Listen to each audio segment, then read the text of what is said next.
친절한 시사, 시원한 통찰, 노영희의 출발 새 아침, 슬기로운 인터뷰.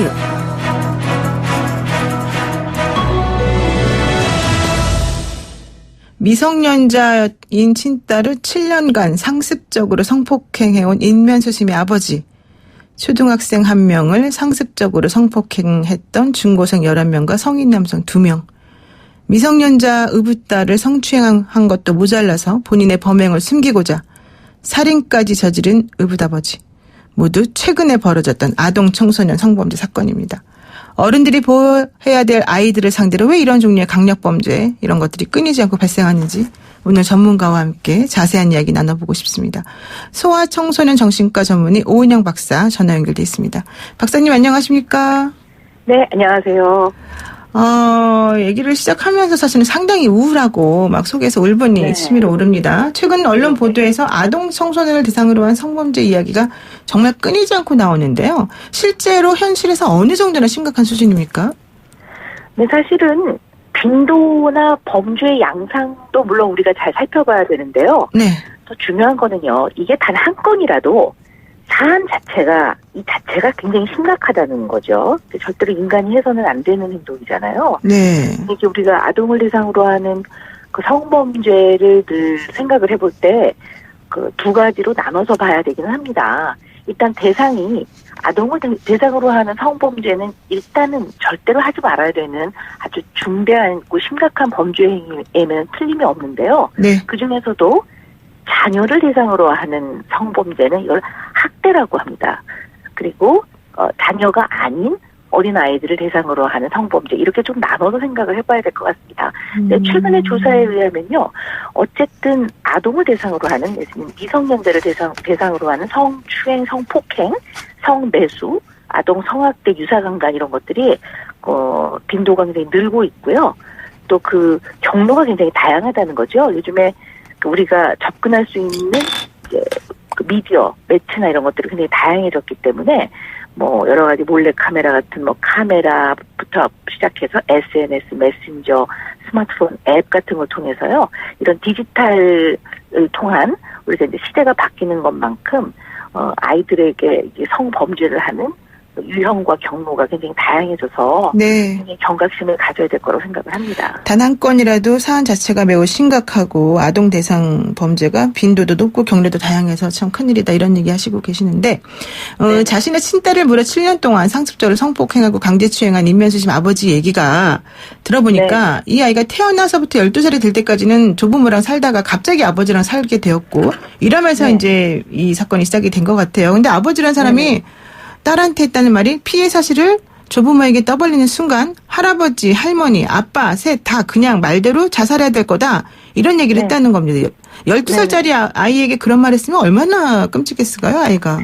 네, 뭐 이런 사건은 우리 인간이 저지르질 않는 사건입니다. 그러니까 이런 사건이 일어났을 때 이렇게 하는 가해자는 그냥 일반적이고 보편적인 인간의 범죄와 다르다는 것을 꼭 알고 계셔야 합니다. 정말 사람이 선을 넘지 않는 행동들입니다. 이런 것들은요. 네. 이런 행동을 하는 거에 대해서 우리가 뭐 경악을 하고 이 아이가 얼마나 피해를 입었을지에 대해서는 두말을 할 필요가 없습니다. 그런데 대개 이렇게 자녀를 대상으로 한 성범죄를 저지를 때요. 이건 이제 아동학대 중에서도 가장 질이 좋지 않고 최악의 경우라고 얘기를 하는데요.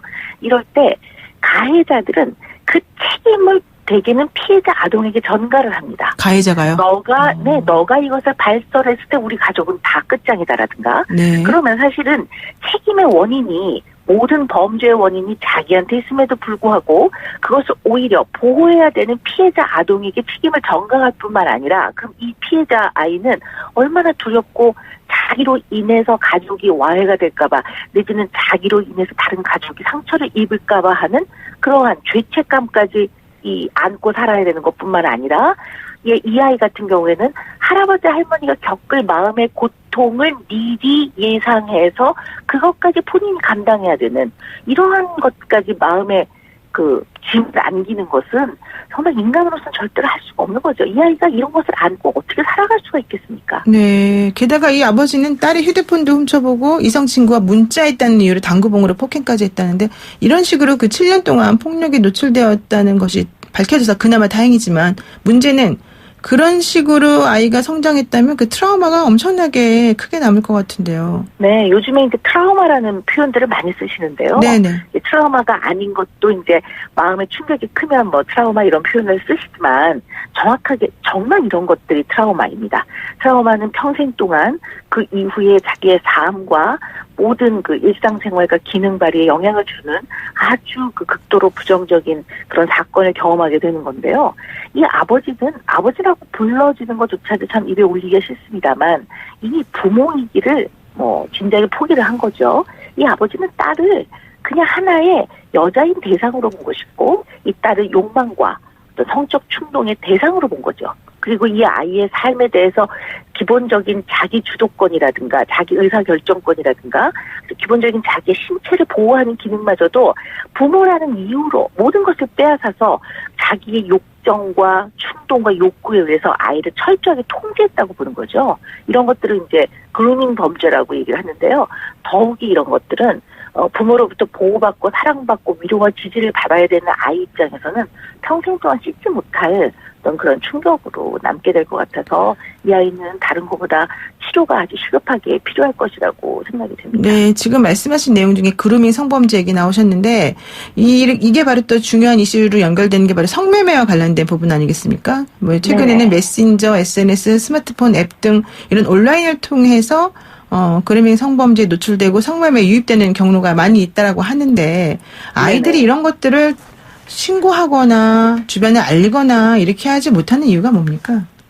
근데 이런 생각을 해보셔야 돼요. 우리가 어떤 큰일을 겪으면 어른들도 결정이나 판단을 할 때 굉장히 고민을 많이 하고 심사숙고를 함에도 불구하고 실수도 많이 하고 굉장히 나중에 고통을 겪기도 합니다. 네. 인간은 언제나 미숙함이 있고 이런 미숙함들을 주변에 가까운 사람들과 같이 의논하고 도움을 받고 조언을 받고 하면서 우리는 인간의 해결을 해나가고 사는데요.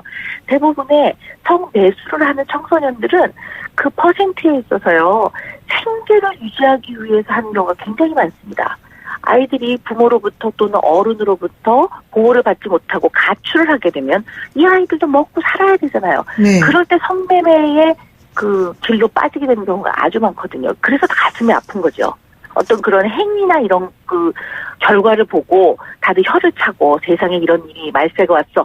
이럴 게 아니라 이 어린아이들이 그냥 세상 거리에 노출이 되거든요. 네. 그래서 생계를 위해서 아이들이 성매수를 하거나 매매를 하게 되는 거죠. 성매매를 하게 되고 또 어떤 경우에는 그런 어떤 집단의 압력에 의해서 괴롭힘을 당하면서 아이들이 스스로 자기를 지키지 못하고 강요에 의해서 성매수를 하게 되는 일들도 굉장히 많습니다. 그러니까 철저하게 보호받지 못하고 길 위에 그냥 내버려진 아이들이라고 보고 이 아이들에 대한 근본적인 대책이 없이 그냥 집으로 돌려보내거든요. 그러면 그 집은 다시 성폭력과 학대와 또 똑같은 거에 노출이 되면서 아이들은 또 견디지 못해서 다시 밖으로 나오게 되는 그 과정에서 임신을 겪게 되고 아이들도 이러고 나면 자기가 어떻게 처리해야 될 줄 모르니까 극도의 당황과 공포 속에서 죽고 싶고 자살을 생각하게 되고 이러한 아주 고통 속에서 아이들이 그 어떻게 보면 도돌이표처럼 이렇게 되돌아가고 있는 이 상황이 사실 어른으로서 너무 가슴이 아픈 거죠. 이게 우리가 제대로 된 어른으로서 아이들이 이렇게 그냥 내몰아야 되겠습니까? 네, 아이들이 어른들로부터 보호받지 못하기 때문에 사회로 나갔을 때 혹은 거리에 노출되었을 때 생계 유지를 위해서 또 이런 일을 택하는 경우가 있을 수 있다 이런 얘기를 하셨는데 그럼 마지막으로 아주 짧게 시간이 별로 없어서요. 그 청소년들에게 네. 혹은 우리 어른들에게 이런 종류의 문제점을 해결하기 위해서 어떤 조언을 해주시겠습니까? 그냥 물론 어떤 문제 행동을 법을 강화하는 걸로 언제나 처벌을 강화해서 문제를 없애겠다고 하는 것들은 좀 현명하지 않은 생각이기는 하나 그래도 처벌은 굉장히 강화되어야 될 것이라고 봅니다. 그리고 이 피해자인 아이들 내지는 매수를 함으로써 매매를 함으로써 어떻게 보면 가해자도 되는 법을 어기게 되는 이 아이들을 어떻게 보면 체제나 네. 어른들이 보호할 수 있는 이러한 네. 것들이 정말 체계적으로 잘 만들어져야 되지 않을까라고 생각합니다. 네, 고맙습니다. 오늘 말씀 여기까지 듣겠습니다. 지금까지 정신건강의학과 전문의 오은영 박사와 함께했습니다.